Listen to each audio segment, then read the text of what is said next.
Incoming message. It was the dawn of the third age of mankind. Groovy. Hi-ho. This is me, Kermit the Frog. Hello there. Moopsy. I find your lack of faith disturbing. Oh, for crying out loud. Not a great plan. Program complete. Enter when ready.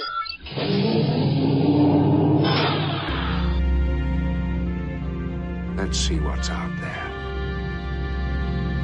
Engage.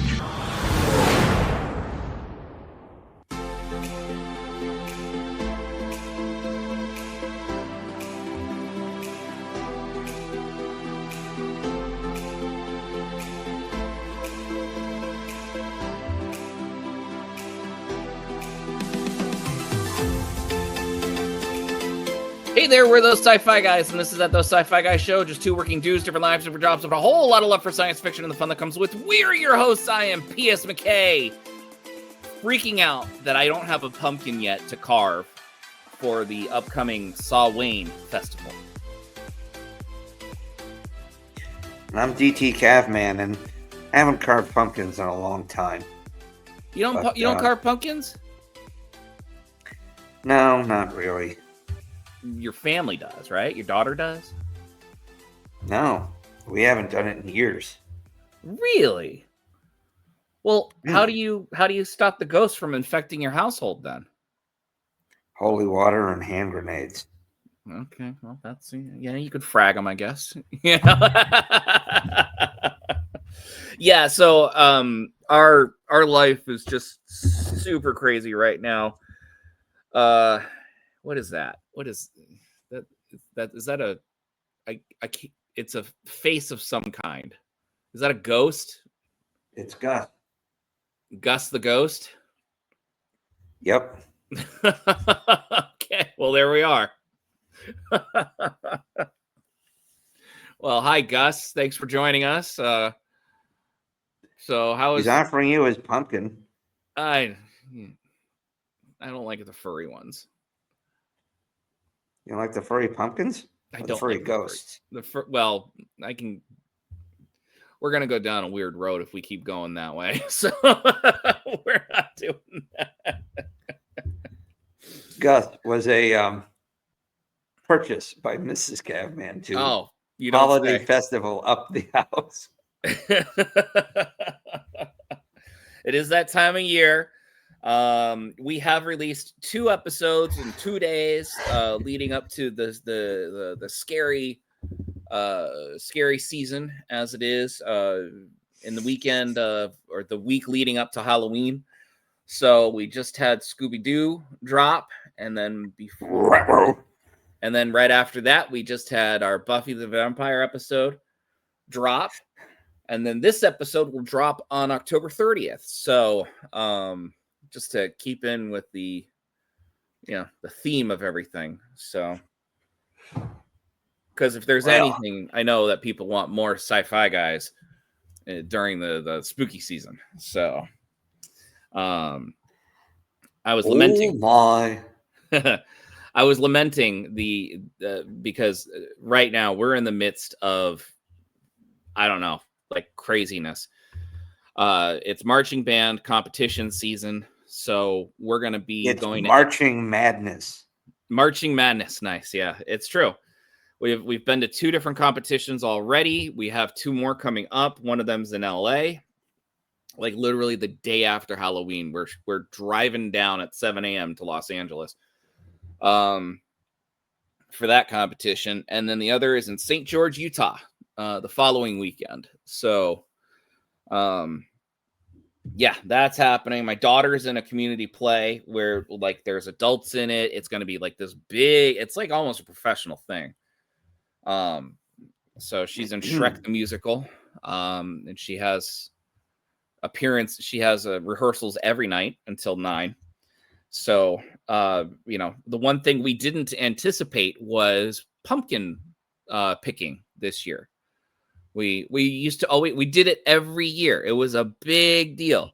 And this year we just didn't plan for it because my son was in Sacramento this past weekend for a robotics competition.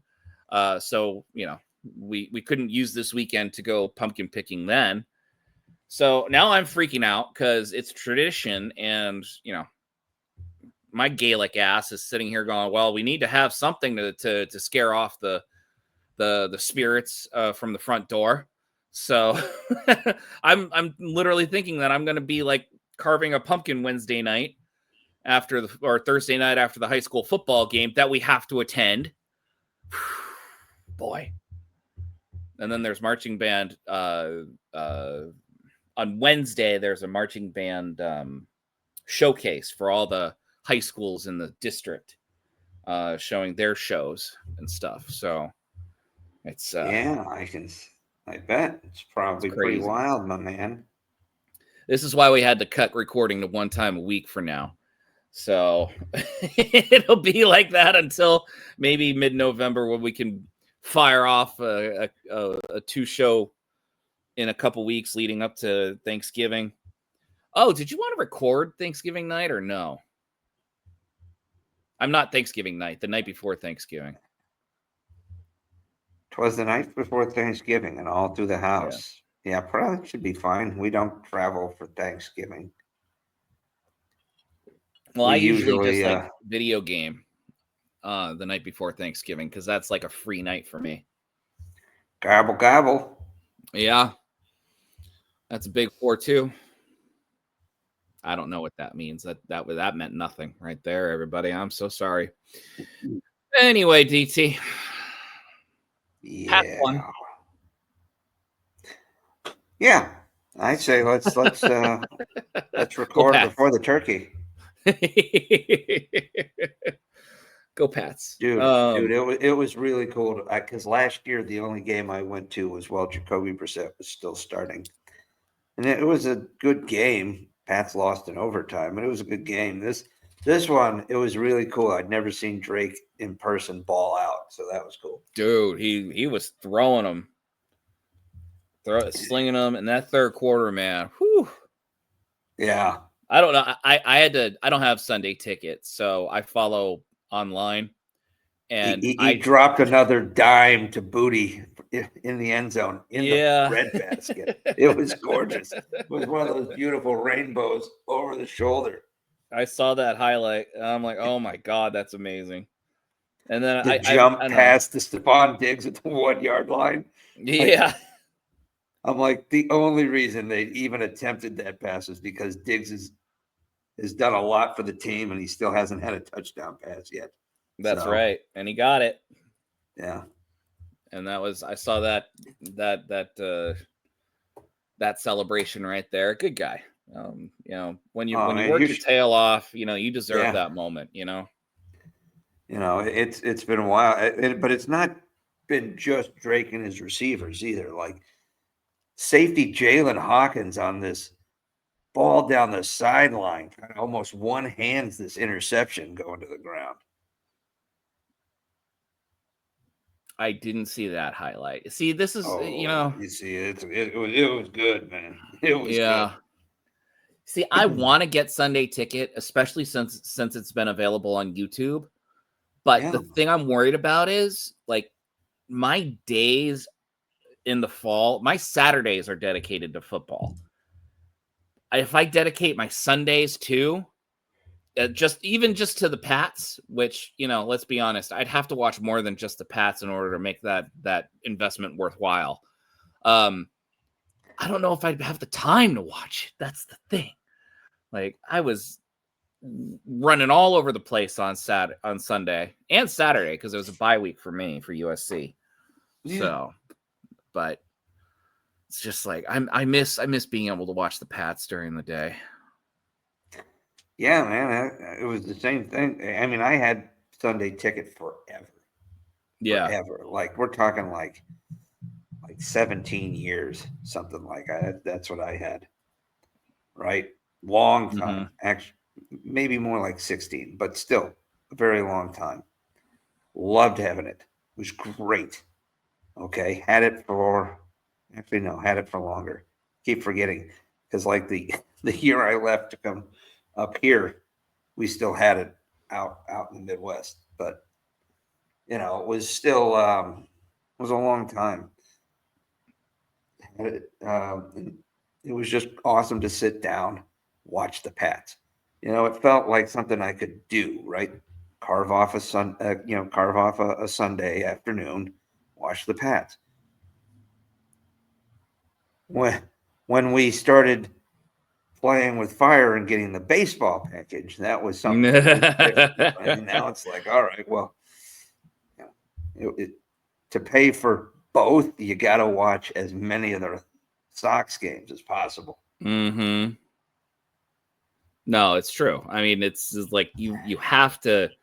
It's a big investment. What is the Sunday package amount? It's like what, 300? I don't even remember what it is now because I don't know what it is on YouTube because I always had it on DirecTV. Yeah. I suppose I could look it up because, it's not like I don't have like the entire internet at my disposal right now. I went to my first year in the Army going to a bar every Saturday that had Sunday Ticket and hoping I got there early enough to get the Pats to be turned on somewhere, right? Mm-hmm. So, I mean, it was fine-ish for a single guy, especially if like a bunch of my friends would go and we'd try to sit in a spot where there were multiple TVs because we were from all different parts of the country looking at different games. But it was what's up? You were cutting out there. I'm Oh, sorry. I said it was just, you try to sit in a spot where, since all of us were from different parts of the country, trying to get bang shots of the games we wanted to watch, but yeah, it just wasn't sustainable. And then, I moved into my first apartment.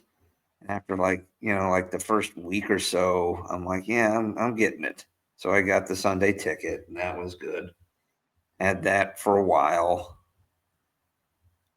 Kept having it during moves and whatnot. So, I mean, for me, it was worth it because I'm that invested.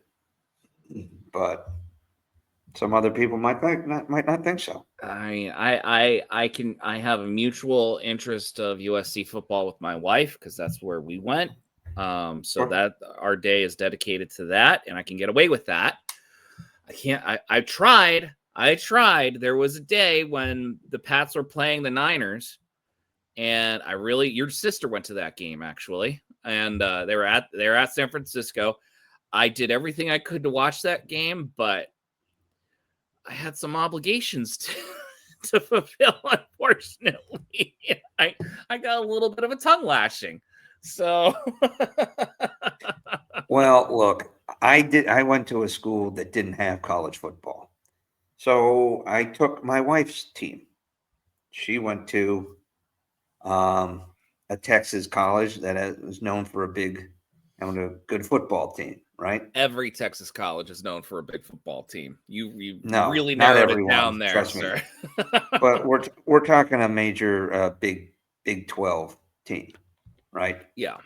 So, I would watch them, and so we would try to carve out time to sit and watch, college ball together if we could. We didn't buy any college football package, so it wasn't always on. But there were times like if we knew we were going to be able to watch it, we might carve out a chance to go. Actually, when we were in Manhattan, Kansas, which was a that's a big college town. It was a big college town, Kansas State, right? And they had this place called Kites, which was routinely called one of the best college bars in the country, right? And they had a couple of satellite. Like there was the main one in downtown, what they called Aggieville, in downtown Manhattan, Kansas. And then there was a smaller one on the outskirts that you could go to. And then there was another one on the other side of Fort Riley, because Manhattan was on one side. Junction City was on the other, and there was one over there. But we would go sometimes and watch the game there, but Sunday was like in the fall, I kind of carved it out as I want to sit and watch the Pats. If we have obligations, we'll do obligations, but I'm trying not to schedule things that time, especially when I Yeah. was paying for the Sunday ticket. Oh yeah. Yeah. There's an urgency at that point to fulfill that obligation. I wouldn't call it an urgency, but definitely a respect for the situation, right? Yeah. By the way, it's $85 a month for a month-to-month plan. Not Interesting. bad. I mean, when you think about it, if you pay Just for on 8 YouTube? months, this is on YouTube. If you pay for 8 months, it's $34.50 a month. That's season pass. But you also get YouTube TV with it, so there's an added benefit with that. Yeah, and sometimes you get advanced packages buying the Sunday ticket, including full Red Zone, NFL Network, a few of the deeper dives. But again, I already had to buy that. Make sure I had a place that had a dish or have a dish installed, or so doing it through YouTube sounds like it's a less of a headache. Yeah. That's where all TV's going now. It's just going to go all through the internet. Like, yeah. The changing world out there, man. I still miss cable. I mean, I use it. I use it. I've got cable too, but there are times I would rather watch something I record off the TV than watch it on a streaming service that has the basic package where you got to sit through the commercials. yes, Because like we have whatever it is, Xfinity. Like yep, you record and it's got like the little gaps. If you let it record and like you watch it the next day, it's got the commercial gaps, and you just hit click like twice, and it just through the commercials and restarts when the show comes back. It's a great feature. Oh yeah, no, and it's a lot faster than trying to sit through these irritating commercials on streaming services. True. Here. Tell me, I'm gonna propose this idea because this is how I feel when I watch something on Netflix versus watching something on over-the-air television, i.e., cable. When I do love. I would have a very hard time getting rid of my cable package or any kind of live television package thereof. Yeah, just because I feel like I am plugged in to the current now when I watch live television.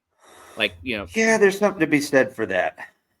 Yes. Whereas if I'm watching streaming like Netflix, I feel like I've cut myself off from the rest of the world and I'm in a little bubble. It's weird. Yeah, I know. But do you agree? I do. I don't. I kind of feel like that. Sometimes it feels, just being in the streaming world, it almost feels a little isolating, right? Yeah. Like take for instance, right? You're getting ready to watch a show that you've recorded on TV, and they're like, "Oh, there's a news clip from tonight. Let's see what that is." Right? You get a little snippet coming up at 11. Massive pile up on I-95. Find out what, and like, maybe I'll look that up, see what's going on. Or we're coming up on Thanksgiving. The story out west, especially in California, is the massive amount of traffic the night before Thanksgiving going out of Los Angeles. Like just like every year, like clockwork. It is. How was your holiday commute this evening? We'll take a look at 11. It's like, yeah, I like that being plugged in, so to speak. And fair enough. But being plugged in isn't always 100%, and you're in my wheelhouse, considering how many times we keep going back down the old Star Trek rabbit hole. Okay, you see, here's the thing about that.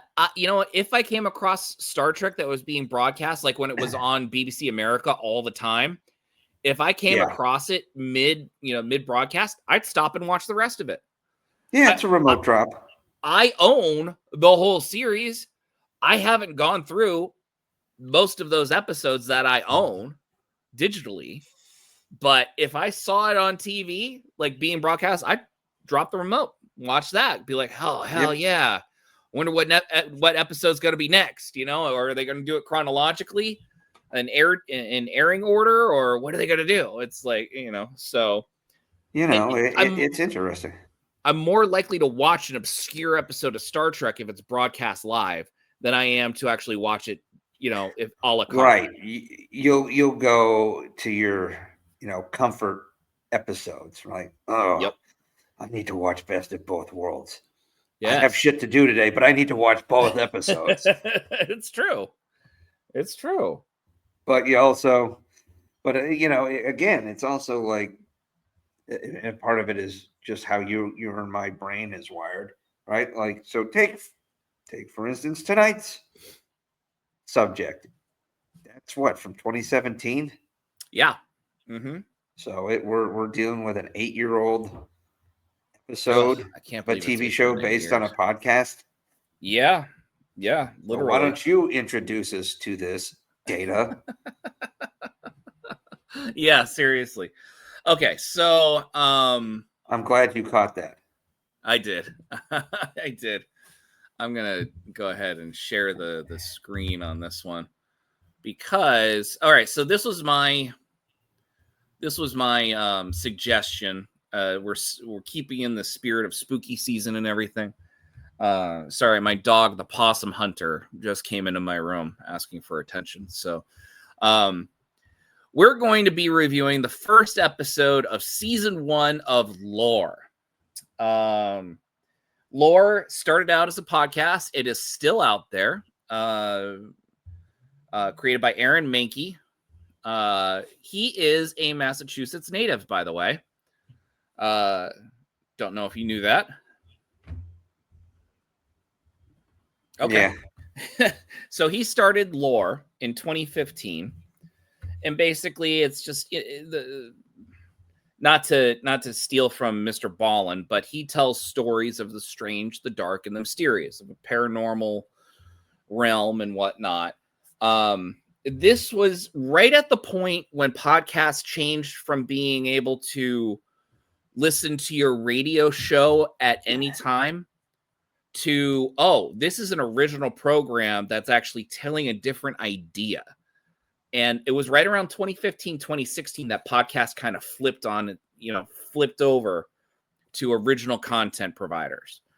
And that was when it really exploded.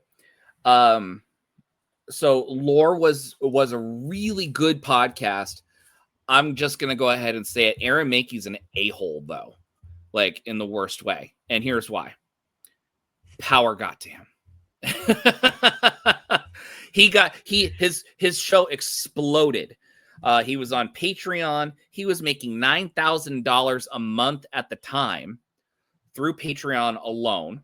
Pretty sweet gig. He was an interior decorator of some version or another before.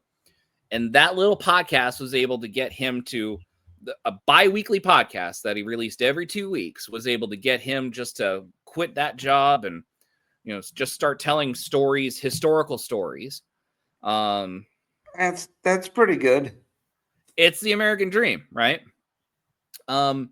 He got arrogant on Twitter. It was Twitter back then.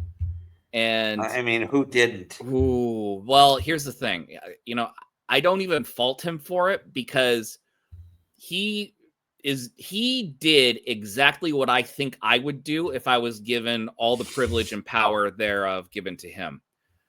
I would become an insane asshole. I know I would. I do not deserve that power. I do not. I don't have the ability to handle that responsibility. I just don't. Fair enough.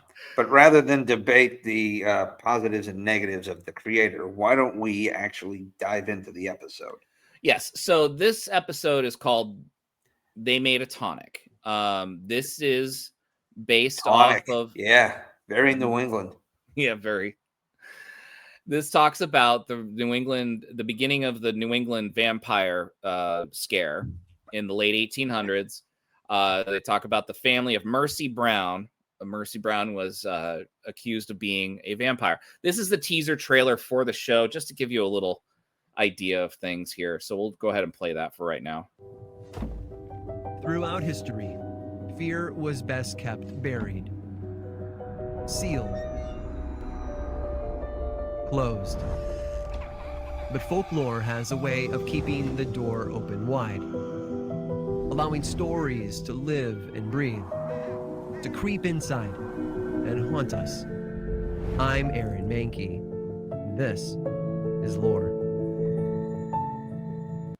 So, and that's his tagline for his podcast. That's how he always opened up an episode.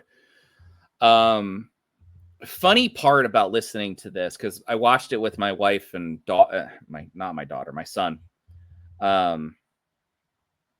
We used to listen to Lore a lot, and then I stopped. So it's been a while. And so we were listening to it. My wife was going, "Oh man, I remember that voice and that lilt that he has and everything." And yeah, my son was going through the nostalgia realm as well.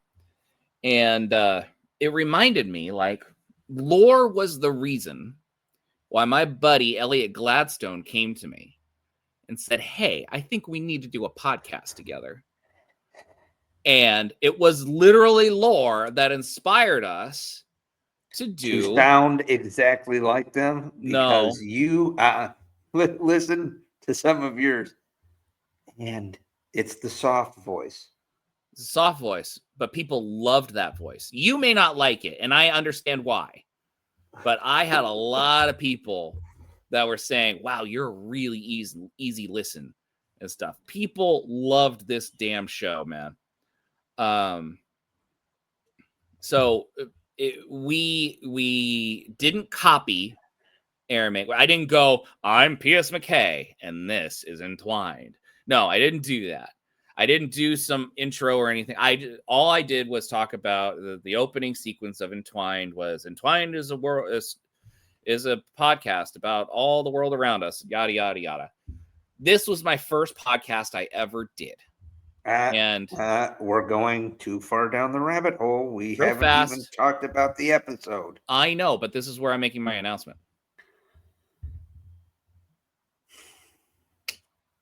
I am going to do a new Entwined episode. So just FYI, everybody. Huh? Said okie dokie. Well, I'm excited. It's going to be fun. You should be. They take work. Every episode was at least 15 hours to put together. But I think I'll have a good time doing it. That being said, it was fun to be able to try to go down that memory hole, so to speak. This watching episode allowed me to do that. So very cool, man. So that being said, I'll let you know when that episode's going to be available. I already talked with Elliot, and he's all for it. So he's not going to do another one, but he'll help me write it and stuff. But moving on, episode 1, they made a tonic, and as you can see, I love my delightful title of this episode, Lord Have Mercy Brown.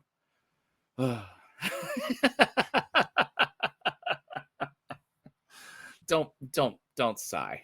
It's good wordplay. It's good wordplay. Sigh. No. DT, why don't you go ahead and recap real quickly what happened in this episode? They took a while to get to the point. But basically, they recount the tragedies befalling the Brown family in Exeter, Rhode Island.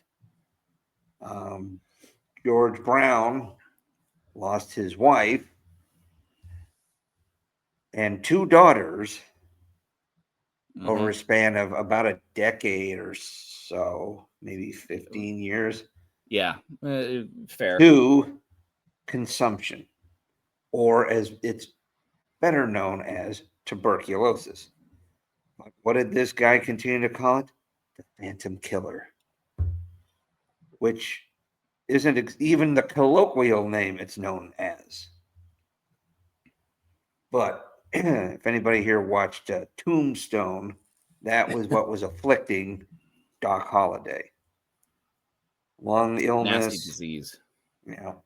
Cough up blood, you linger a while. It's not pretty. No. Says the guy who's coughing. Anyway. I was wondering if you were doing that on purpose or not.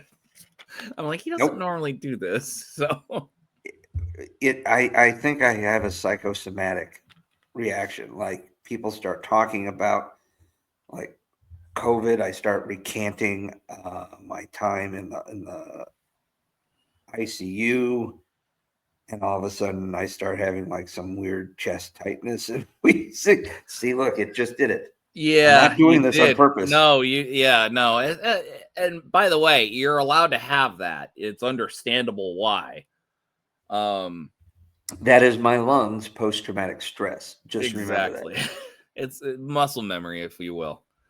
But as somebody who has dealt with severe respiratory issues, this is, and of course, we have since found ways to combat tuberculosis, to treat people, but it was a massive killer, particularly prior to the 20th century. It really, the episode does drill home how insidious this disease really is. Well, they said, what was it? 1 in 4 people in New England receive, caught consumption. Yes. And, they weren't entirely sure what caused it. There were all these spa treatments. They recommend going out to Colorado Springs. Like his son starts to get sick. Yep. And so, his son is relatively young, has gotten married. They're hoping to have kids, and he gets sick. So, the doctor is the family friend. The doctor has come. By the way, you also see examples of bloodletting that they're doing to try to use. So they did on the eldest daughter. What was it, Mary Olivia or something like that? It was the daughter. Yep. The oldest daughter. So they, George sends his son, daughter-in-law out to Colorado Springs, where the climate, whatever they were doing, he started to feel better, started to recover. And George sold his cattle to finance this. Like, it was a massive sacrifice in order to help save his son. He already lost a wife and 2 children. Well, he lost a wife and his eldest daughter. He was desperate to save his son and other daughter. Right. Well, at that time, Mercy wasn't sick. She wasn't. So she was going to this help is Mercy him right here, by the way. Yeah. So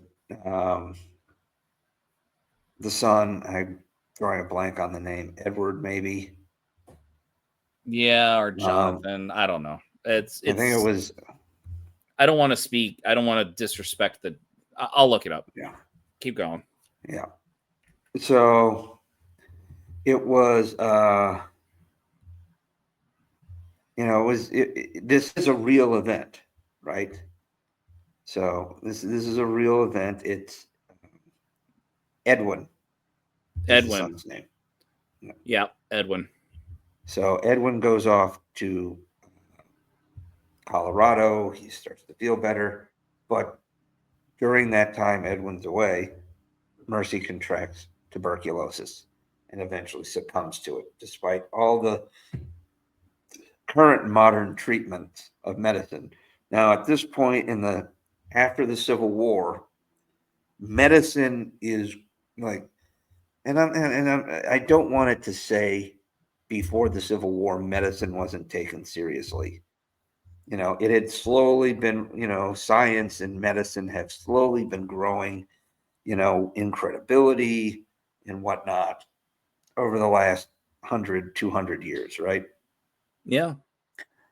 But, the Civil War, particularly in the United States, did force a lot of advancements in medical care.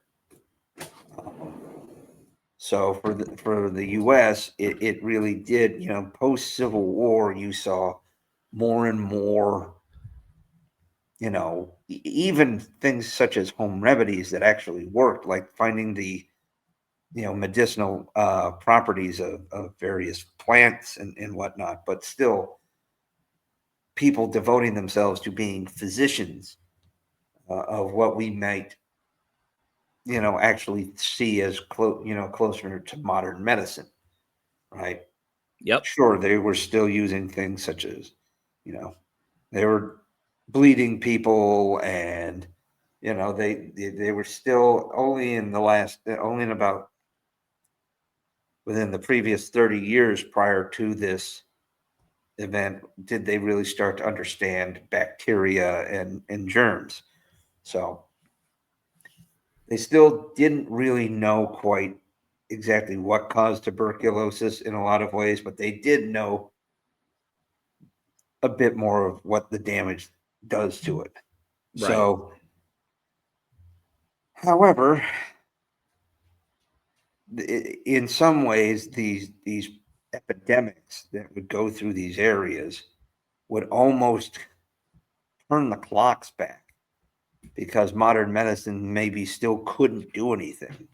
So people would start looking for alternative ways of treating this. Sure. And in many ways, and would fall back on lore and superstition and whatnot. I.e. Well, the name Mercy, lore. Mercy dies. Edwin and his family and his wife come back. He eventually gets sick again, and at this time, George is visited by the doctor, one of his neighbors, bringing along this guy, Mr. Rose or whatever, another farmer, but one who has a very backwards view, believes that it's a demon that's gotten into, this disease is actually a demon that inhabits a human body, and it comes from, like some people don't die truly. Like if the soul can be trapped in the body, then the body can still get up and cause these Haunt the living. diseases. Yep. Yeah. And the blood, there's a whole lot of things where basically, like, if you open up the casket and the corpse isn't properly Decomposed. decayed, then they're clearly still able to get up and haunt, like the soul is trapped there.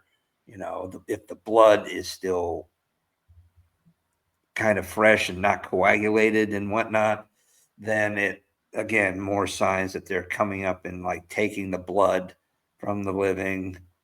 And this guy's like, I was able to cure my family with these treatments. And at first, George is like, get this quack the fuck out of my house. Yeah. George was a very, the he was character a practical, himself. he said he's a man of reason. New Englander. Yes. He was that stereotypical Northern Yankee, hard work, practical, not super religious, but also not, devoid of some faith. But, a man who, believed in hard work and the Lord, right? But a man whose faith is clearly shaken. He even says to the doctor, he's like, I don't believe in these. I don't think I believe in these demons, but after, losing all I've lost, I'm not entirely sure I believe in God anymore. And justifiable response. But Eddie doesn't get any better, and George is getting desperate. He's lost 2 daughters and a wife, and now his son is dying, and his daughter-in-law is pleading with him to take a shot at this. So he does eventually talk to these guys, again, they go to exhume the bodies of his wife and his daughter. Eldest daughter. Yeah, well, they check both of them, and they're both sufficiently, um, decayed, which of course they're all super disturbed. Then they go to check Mercy's body, which I guess has been sitting in this shed because it's the winter months. I and they actually have a haven't- picture of it. I'll show it for Yeah. you. It's interesting. Yes. You were saying the winter months. Oh, Well, that's what they said. They were like stored because they couldn't like dig the grave properly. So they've been sitting in this, her body's been sitting almost preserved in like a refrigerator like environment. So that when they open up the casket, she doesn't look decomposed at all. And so they're like, well, you've got to, carve out her chest and the crypt. Yes. this is the crypt, yeah, that she was stored in during the winter before her proper burial. Yes.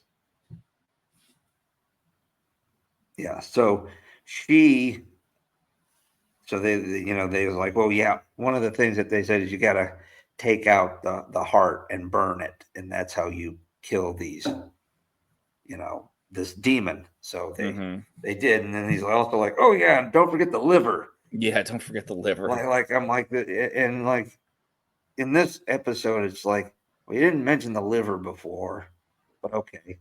Throw it on the grill, literally. It was like they like throw it. And That was burn it. to, I know, it was like, that was to show how haphazard the solution really was. And, Like, and okay. what George Brown and his doctor were thrown into, Yeah. And then he's like, all right, now take the ashes and put it in a tonic and make the kid drink it.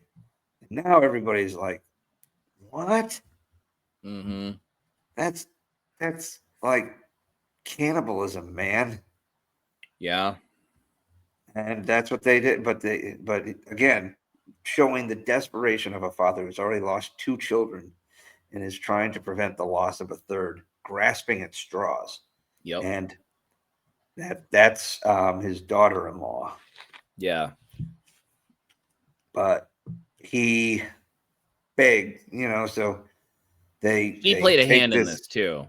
She begged George to search options. For options. And she's not a bad person, by the way. She was never portrayed as a bad person or a nefarious person in any way. Equally as desperate as George. She wants her husband to live. She wants to create a family with him. Correct. She loves him. There's a lot of grief in this, right? And here you have a man who's a hardworking man, but clearly a caring man, but a man who has suffered from loss after loss after loss of all these loved ones, which in 1891 is still not uncommon, but in a fairly settled area, right? In a fairly settled area, it's not like he was out in the middle of the, plains of Wyoming, in the wilds of Wyoming or no. I mean, the Wild West was pretty much tamed by 1891.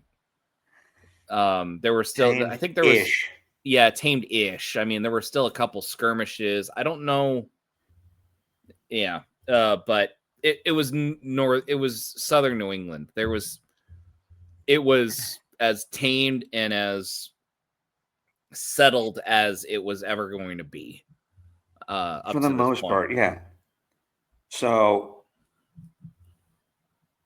they make this tonic, okay? And they put the ashes in there and they have Edwin drink it. And unfortunately, this has caused a lot of, derision of some of the local populace to the Brown family. And it ends up not working at all. Edwin dies. And, sadly enough, leaves George alone. And of course, it becomes headline news. Yeah. the whole vampire incident comes kind of from the fact that this poor man, George Brown, George Brown, the man of reason. yeah, mostly a man of reason. There was, they lost children. Actually, the real thing, he loses a lot more kids. But the tuberculosis infections over a course of 20 years, following, the wife died 8 years before. Then the daughter died a year, 6 months after that. Then Mercy and Eddie both contract the disease. They believe one of the dead family members to be a vampire, although they didn't use the name right. And that's what caused the illness.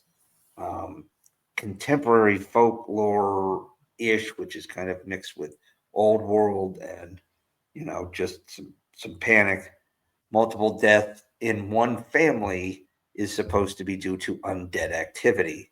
Yep. Consumption was, of course, tuberculosis wasn't particularly well known at the time. I mean, it was well known, but not very understood. The mechanics of it were right. Unknown. Yep. Yeah. So he ends up giving permission to exhume the bodies, right? Which, of course, is breaking his heart, but he's desperate, right? I mean, Villagers. Can you imagine doing that? I can't. Like, I think that they portrayed him as respectfully as possible when it came to these scenes. Because I do. It's easy to forget that he's a real person. Yeah, and at no point does he, is he painted other than a man who's trying to take care of his family. And a doctor, a man of science who is, his heart breaks for this man. Yeah. And it's like, I mean, if there's something I can do, I guess I'll do it. But and he doesn't. The doctor doesn't believe in the quackery either, right? No. But the villagers, the doctor, newspaper reporter, they're all there. They exhume the bodies, ironically, on St. Patrick's Day.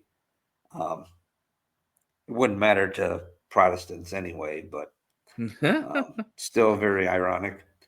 The bodies of the wife and the eldest daughter, they have the correct amount of decomp. But Mercy had very little decomp at all and blood in her heart. So, this is going with this weird influx of folklore and superstition that was still permeating, or actually had almost grown up because of these issues. A blood issue in, the 1890s and whatnot. She's undead. She's responsible for her brother's condition. The tonic was supposed to solve these problems, but it did not. He died a couple of months after that. They reburied all of the Brown family, but George, ironically, never did catch tuberculosis. No, and he was around it. Yeah. All over it. And treated it, did everything he could. He lived to be 80 years old. Died in 1922, just long enough to see somebody develop a vaccine to reduce the chance of severe tuberculosis. Yeah, that's pretty right. Wild, huh? And because this had become kind of a big thing, right? And how it was around the world.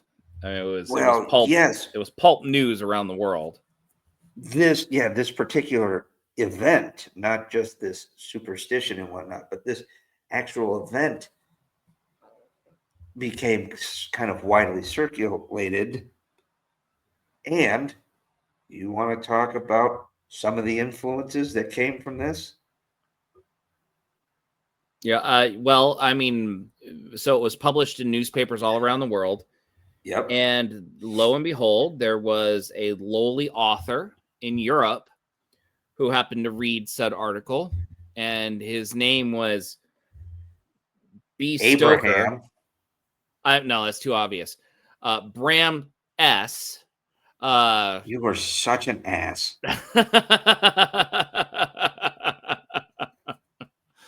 It's a Simpsons joke. It was a Simpsons joke. Abraham Stoker, an Irish novelist. Mm-hmm. Who known saw as the article. Bram Stoker. And that inspired him to write the novel Dracula, creating the modern version and lore of what vampires are that the Western world recognizes at this point. Pretty wild. Fellow New Englander H.P. Lovecraft also spun some things out of this event.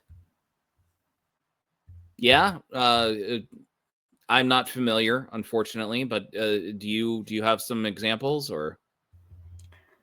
Well, I'm not familiar with the story based on it, but H.P. Lovecraft and his love of the dark, gothic, and monsters and such.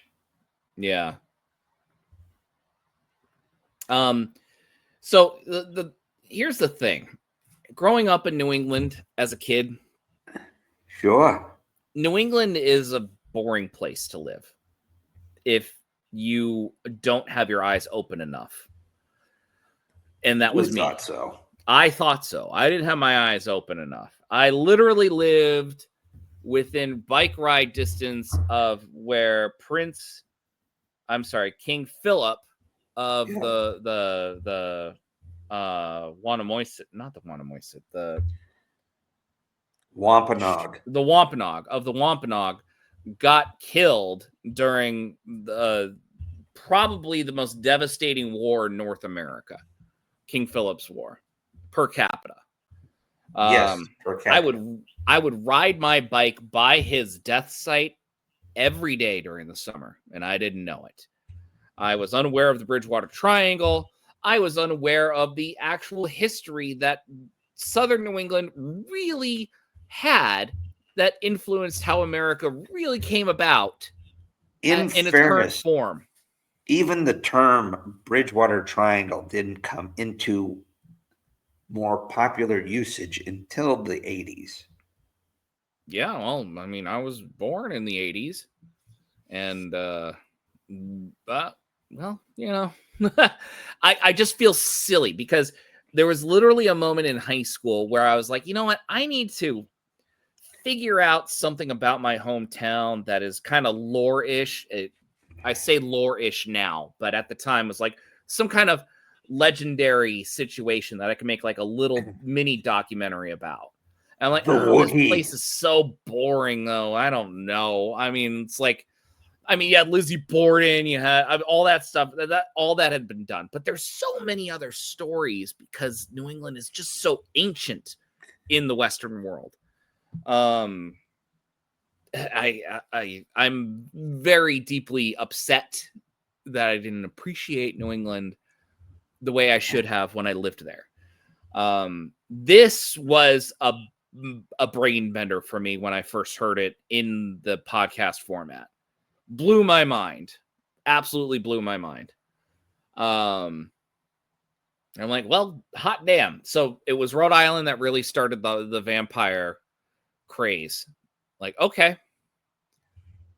I was not happy to move to Rhode Island, by the way, because it was the world's smallest state. I was born there, lived in Massachusetts. Massachusetts is, well, let's just say Boston. Massachusetts has Boston, right? What does Rhode Island have? Boston Junior. It has Boston Junior. I'm not dogging Providence. Providence is you know Providence very well. I mean, Providence is a wonderful little city. I lived there for 4 years. You did. I didn't want to say it, so I'm glad you did. it's funny to see this very episode, and it was like the pilot episode of Lore. Like, this is the episode that they're like, this represents this podcast that took the world by storm, which you were unaware of until 2 weeks ago. So, tell me how much it took the world. I mean, everyone's got a podcast now, so whatever. Yeah. It's fun. I figured you would like to do this because it's based on real history. It is. But it also had a few like little jump scares and stuff when it came to the supernatural aspect of the idea. Jump scares? I think you're giving it a little too much credit. Well, I may. Like, I mean, it was creepy. The banging of the shutters, the spirit of Mercy walking through the yard during a lightning storm. I think that I'll explain this picture in a second, but I think that the artistic license that's actually the creepiest part of the whole thing, and I know actually had almost nothing to do with this. It was kind of a tie-in that he was talking about, but you're right, it didn't have anything to do with Jack. Really, and he didn't even discuss it in the same episode in the podcast. It was a completely different episode that he talked about the Saved by the Bell thing. But they were trying to illustrate like little idioms that could come about because of historical issues like this fear of being buried alive. Yeah. In fact, skip this. Okay. This creeps me the fuck out. Sorry. I mean, I didn't mean to do it on purpose. I know. It just does. Well, we'll just have the crazy eyes Mercy Brown. Have mercy. Here's what I found interesting. That please. This, I mean, just from a production value standpoint, they actually had actors doing these. Sometimes you watch even these well-known history documentaries are like, I mean, yes, these people are actors, but they're like, oh, I've seen that guy in shit. Yeah. Rather than looking at it like, I've never seen this guy in anything else. My cousin, who's not an actress, she played a part in a Weird Travels episode of the Travel Channel. No. Yeah. Really? Yeah. Wow. It was my cousin who came to babysit me when I was younger. You remember her? Maybe. It was she and her husband. They were just picked by the production because I think they knew someone in the production, and they were filming a bunch of like B-roll to add in. It was way back in 2004 that it aired, so I mean, you're never going to see it again. But it was good. Never. But you're right; they had real actors and actresses here. The daughter-in-law is actually in Netflix's Outer Banks, which is a big show on Netflix. Apparently, I hear it's Goonies with beer.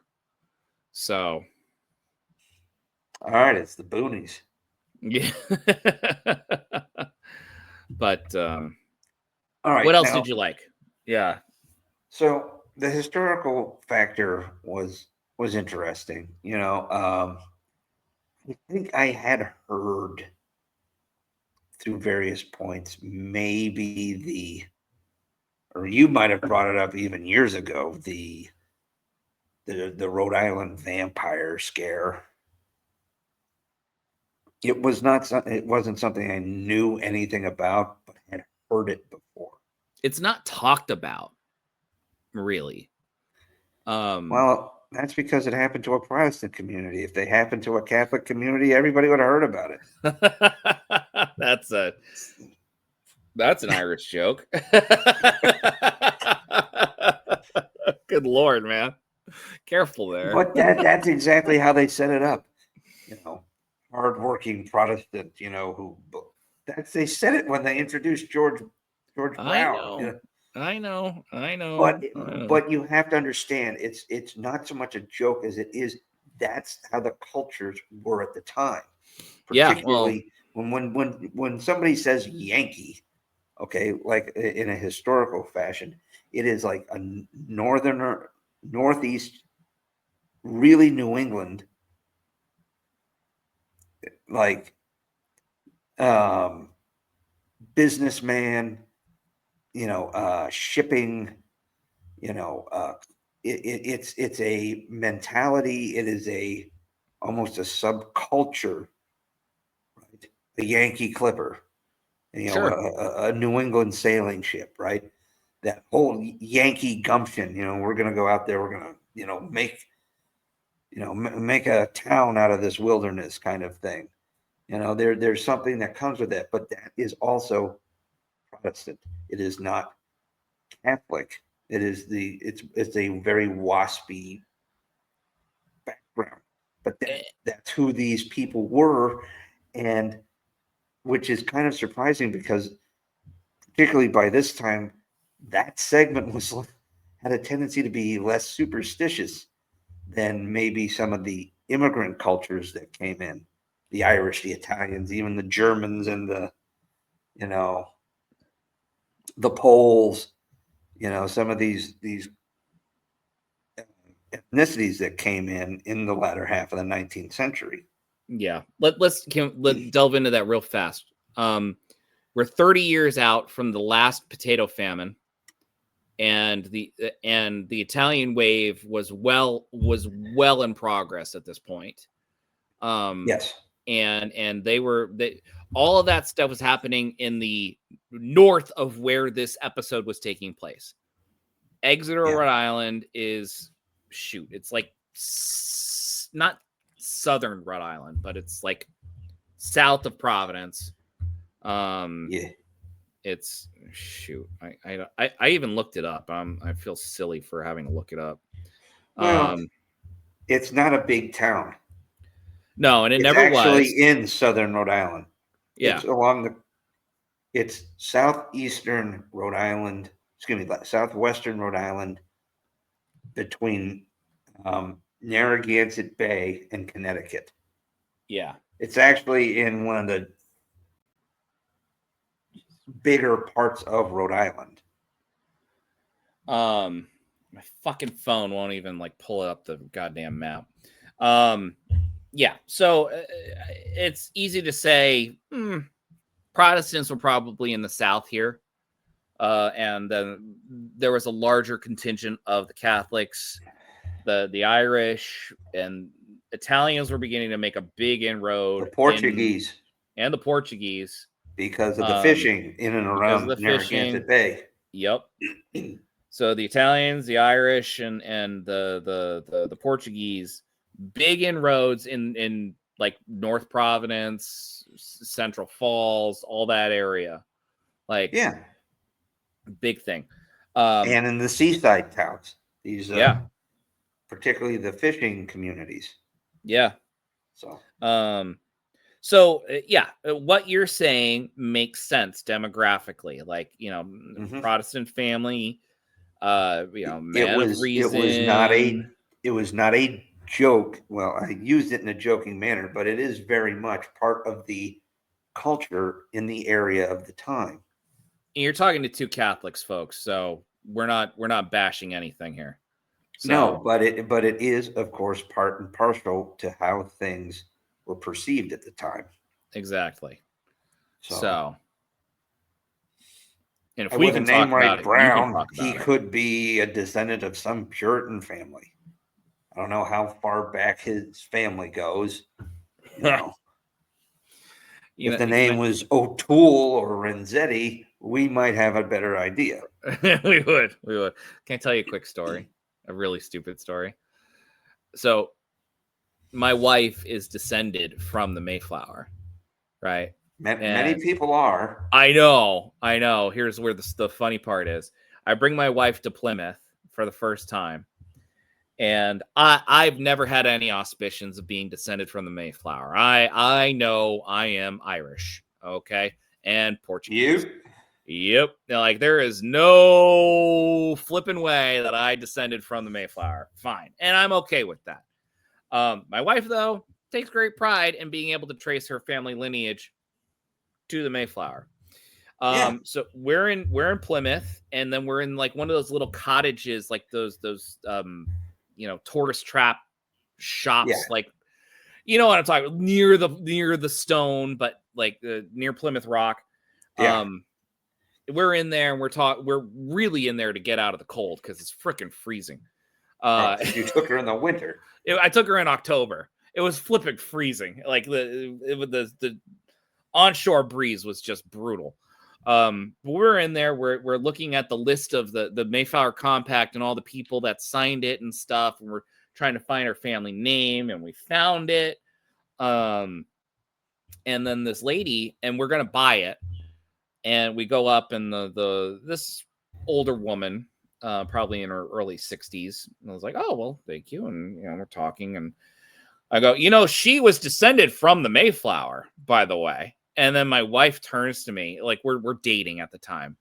She gives you this like you lunkhead look, and I'm like, oh, that's right. We're on the East Coast. Everyone here is probably descended. The lady was very nice. She's like, oh, very nice. I'm like, okay. And we walk out. She's like, you know what you did there, right, you dumbass? I'm like, yep, I know. Let's move on. So, yeah. So, Way you're just to gonna let go. me stew in it, huh? Yeah, I know. Oh yeah. You're in Rhode Island, so I'm gonna call you Stewie. Yeah, Stewie. You don't like Family Guy. I'm not allowed to play those sound effects. So. Man. But I gotta be honest with you, man. The fact of the matter is, this is the kind of parts of history that are also very kind of juicy, and excuse the expression, to sink your teeth into, right? Yeah. What would a typically, I would say, likely faith-based but also practical, hardworking farming community in southern Rhode Island in 1891, mind you, not 1791, not 1691. No, the Industrial Revolution was well underway. Yeah, telegraphs, and the telephone has been invented. The car has been invented. Electricity was around. When you think about it, all the modern technology that was available at that time, trains, machine guns have been invented in rudimentary forms, steam has replaced sail. You're thinking about all of this technological advancement. And they're like, yep, it's fucking vampire. Yeah. Yep, that's what it is. It's not this disease that we've known about for hundreds of years. No, it's definitely a vampire. Oh, you know what? A demon that's infected your family soul. Here's what a great idea is. This guy, not a doctor, not even a faith healer, or like some sort of like herbalist, is like, oh yeah, this dude. He's like, yeah, let's dig up your family. No, not that guy. It wasn't this dude. That's the guy who recommended the other dude. It's this guy up in the corner, on the far right. Yeah. Yeah. The guy who kind of looks a little dead inside. This dude is the one that we just saw. He's the one that's like, throw the liver on. Yeah. Good Lord. Started making it look like a barbecue. Mm-hmm. But this jackass is like, yep, guys, this is going to come off and sound a little, but this is almost like that guy who gets on the internet and tells you to eat Tide Pods to cure whatever. That's this guy. This is the 1890s version of the guy who told you to drink bleach to fucking kill COVID. Or, well, no one said that, dude. That's not what it is.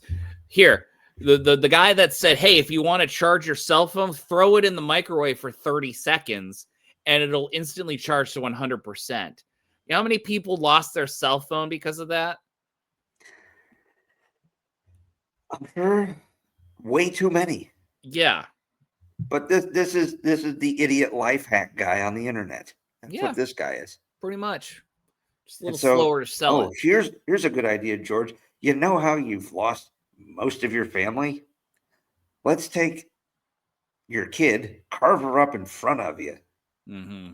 roast her organs, and then make your son drink his sister's organs.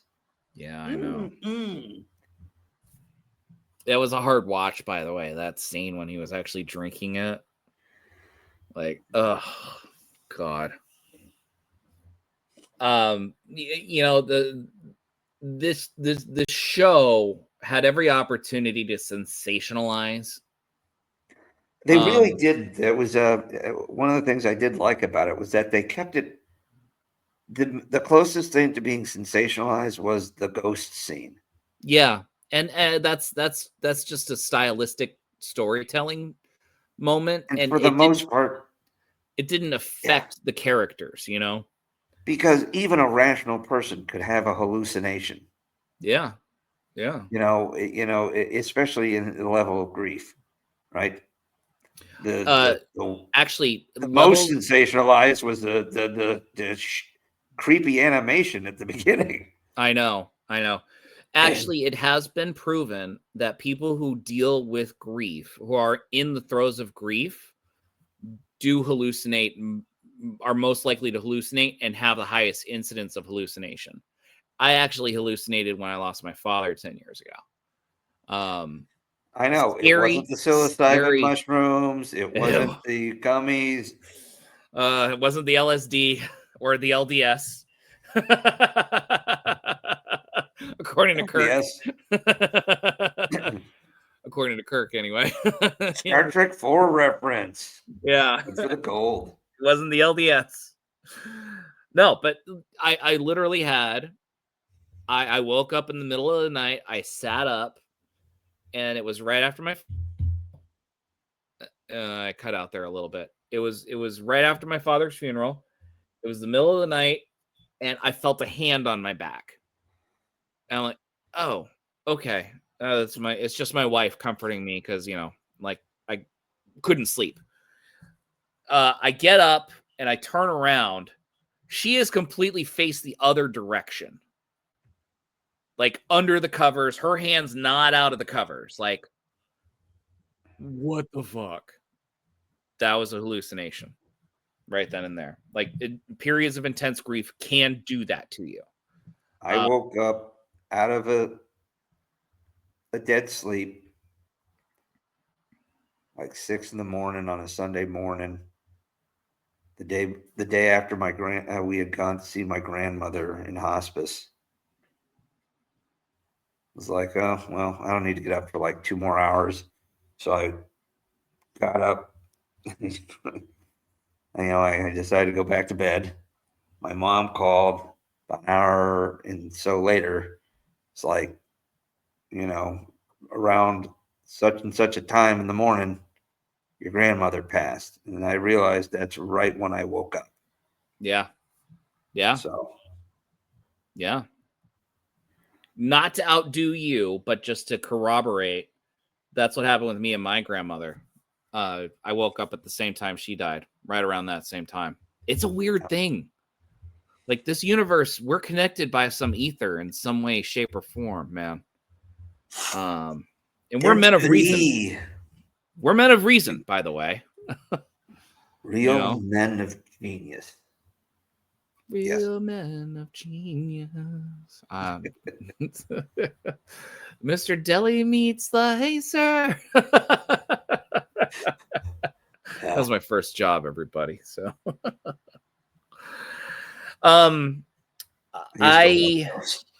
yeah, they were great. They were the best. I don't know if you decided to watch any other episodes, but Black Stockings is a good episode for you to watch. They delve into, pardon me, they delve into Irish culture and a woman who is being accused of being a changeling. Yeah, I think it's episode 3 of season 1 is the better of the 2 seasons. Did they draw her blood to see if she had blood? No, they didn't do that. They did. Did they much shake it worse to make things. sure she did? I know what you're saying. Always, I know. always do much worse things. This They is always do history. much worse things. Yeah. Good episode though. One episode I can promise you I am not going to watch is the unboxed episode about The doll. Robert. Oh, I have it's such seen a it. Good story. You've seen the Because actual it's doll. in Key You were in West. yeah, you were in Key West. That's right. Oh my gosh, that's right. You actually went. Did you take a picture? Did you ask permission? Oh my God, I was so creeped out by him. All right, I got to pull up a picture of Robert the doll. No, I'm asking you as a friend. Okay. All right.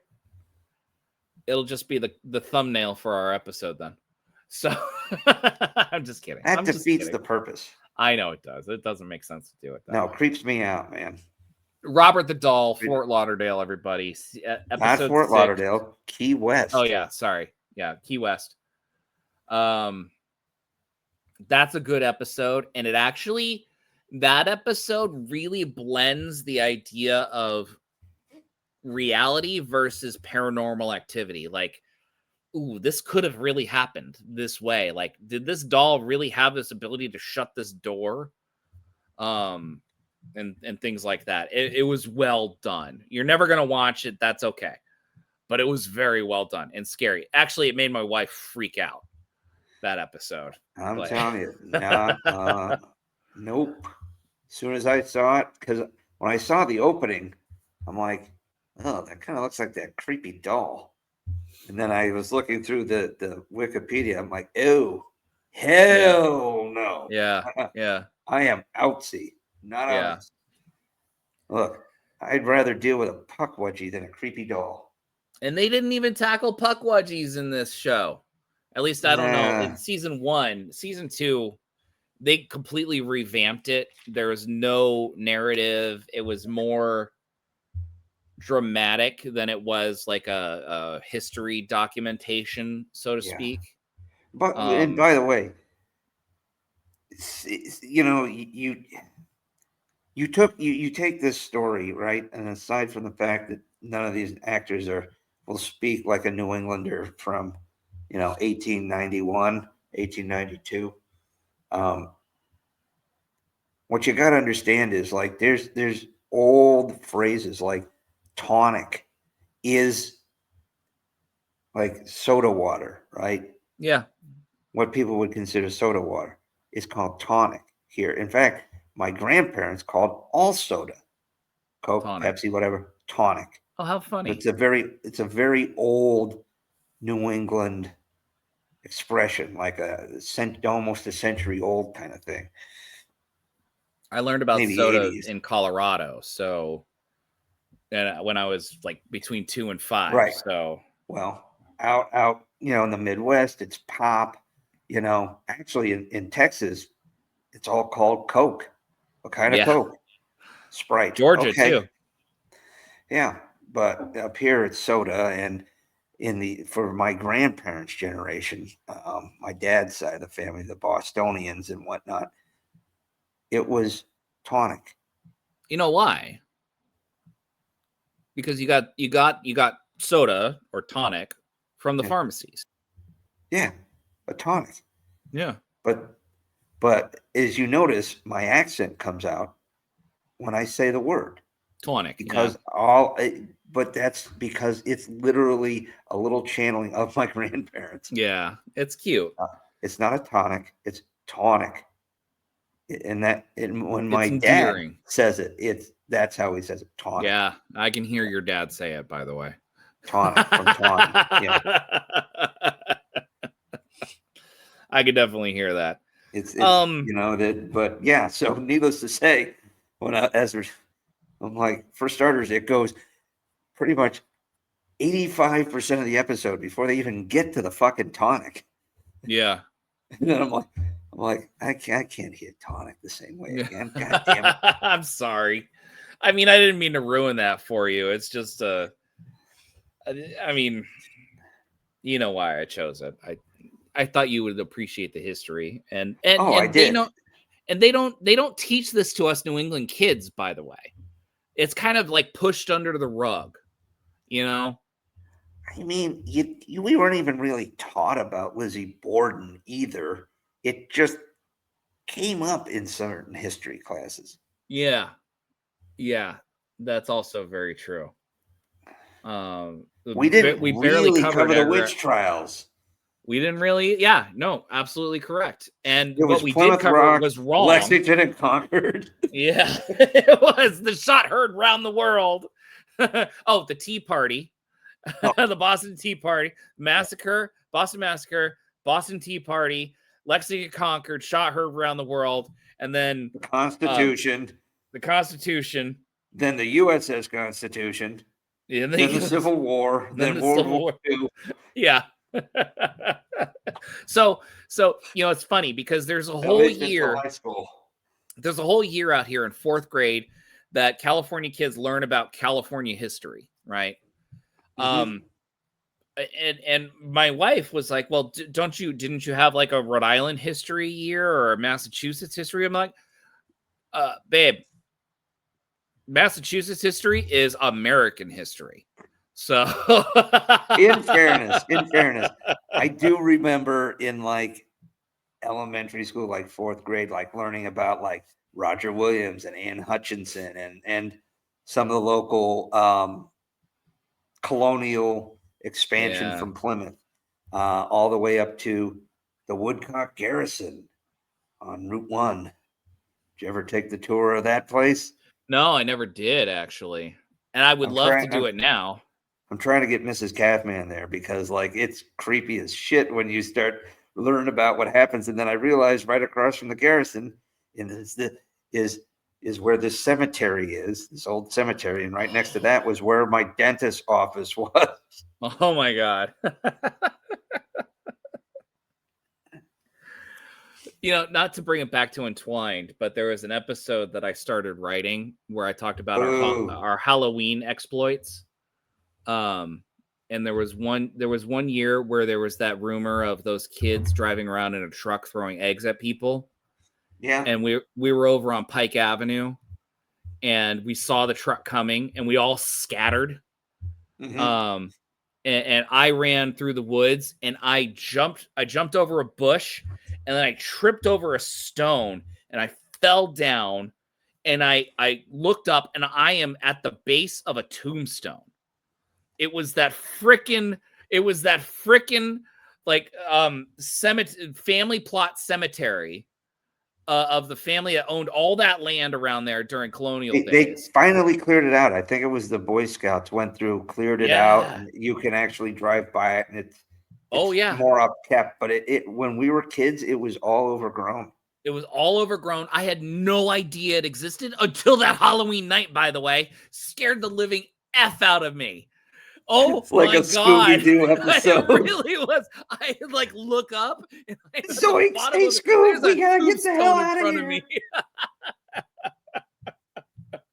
Anyway, the narrative was too long. It didn't flow very well, so I took it out. But it's a fun little story that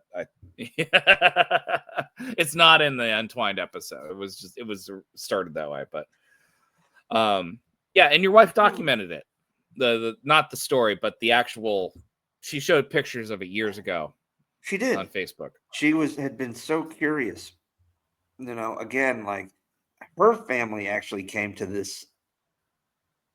They helped settle Staten Island. Some of them landed in Boston area in the like 1830s when they were settling Boston. Not the Mayflower, but like the next. And then some of them ended up in New York, and the oldest surviving house from the time of the Dutch was built by her relatives. Like Mrs. Calfman's family has been here for like 400 years. My family has been here for about 100, maybe I think at best 150. Yeah. Yeah, well, same. Mrs. McKay has been here since the friggin' Mayflower, and we actually, literally, her mother's name is one of the names on the Mayflower Compact. So, what was it? Smith, Brown? No, No, I'm not gonna tell. I'm not gonna tell you. I know. It's actually I know, but- actually modified from the name that's listed, but it's just because time and everything. But yeah, Of course. but it's actually fun for me to say, my children are descendants from the Mayflower now. McKays. McKays are descended from the I don't like it the that Mayflower. you have some sort of weird thing about those birds. A macaws, I know. They're a little bit of an issue. They are, especially since you were a parakeet guy. I was, and my bird flew into your window. While we were having dinner. Yeah. I can't remember if we were having chicken or not. Was it chicken nuggets? Because that would have been effective.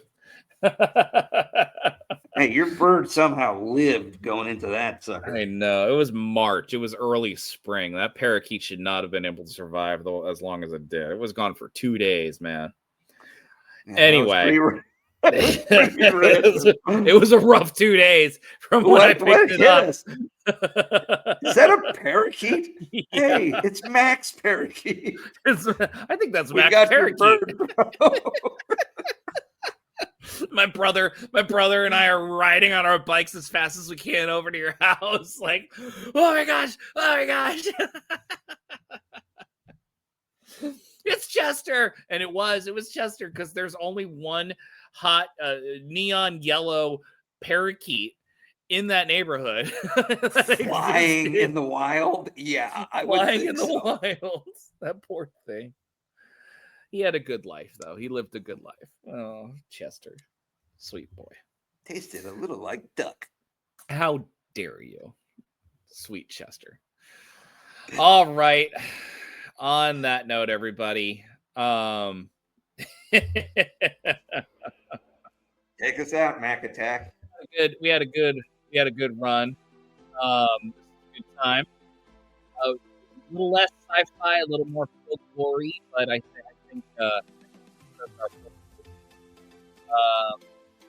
so until the next time. Anyway, happy Halloween, everybody. You guys, we'll keep working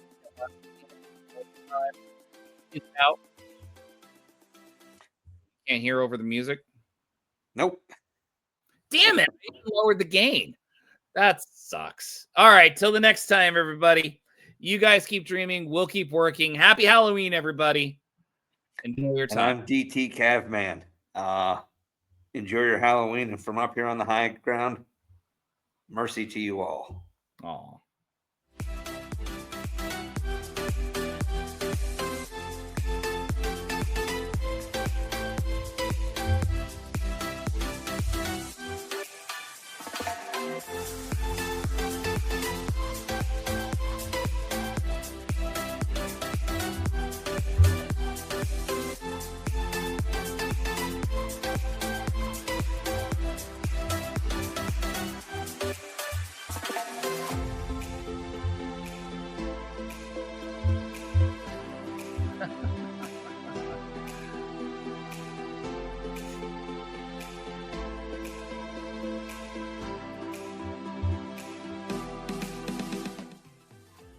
Those Sci-Fi Guys is an independent broadcast by Alpha Site Productions, produced by DT Cabman and PS McKay, Ocean by Music by Aiden under Creative Commons license. For more information on upcoming episodes, follow PS McKay on X at PS McKay or go to thosesci-fi-guys.com for past episode for more information. You can find us on Spotify, so head on over there for our latest episodes, but don't worry, you can still find us on Apple. We're also on Rumble and YouTube. Take a chance and take a look at us on Facebook, and be sure to leave a like and a comment. Let us know how we're doing.